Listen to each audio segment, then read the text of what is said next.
او په حیثیت سیاسي ورکر زه دا وایم چې ایول دا غزوې فهد باچا دا هم نشي پوره کولی،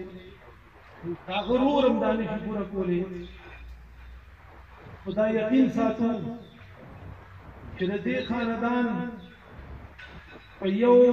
درخواست باندې چې دا کوئی دا خواهش و چې ملي مشر آفتاب احمد خان شیرکو صاحب دی په دې تعزیتي ریفرنس کې شرکت وکړي، د هغوی هغه درخواست چې کوم دی نو ملي مشر قبول کړ او نن هغه دلته موجود دی. زه دلته د لوور دیر د قومي وطن پارټۍ دې ملګرو ته دا یو درخواست کوم چې زما او د میرزا باچا خاص کر د لوور دیر دپاره د قومي وطن پارټۍ دپاره چې کومې وعدې شوې وي او موږ کومې منډې ترډې په سوچ کې اچولې وي، نو دا یقین ساتم د هغه د بچو نه او د هغه د وروڼو نه او بلکې د ټول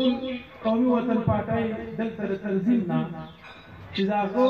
دغه کمې به موږ پوره کوو. تاسو به انشاءالله مال لاس راکوئ، ځکه تاسو له لاس ورکوم او د هغه د ارمان به موږ پوره کوو چې هغه ته هغه دنیا کې انشاءالله په دې باندې یو سکون وي چې کم از کم ما کم کار پرېښی و هغه زما بچو زما وروڼو او زما د پارټۍ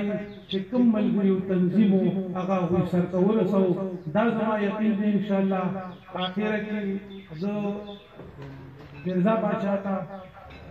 د عقیدت پیرزونې پیش کوم او دا دعا کوم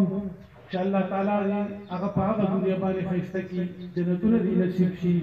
او انشاءالله موږ به د هغه دا لاره نیسو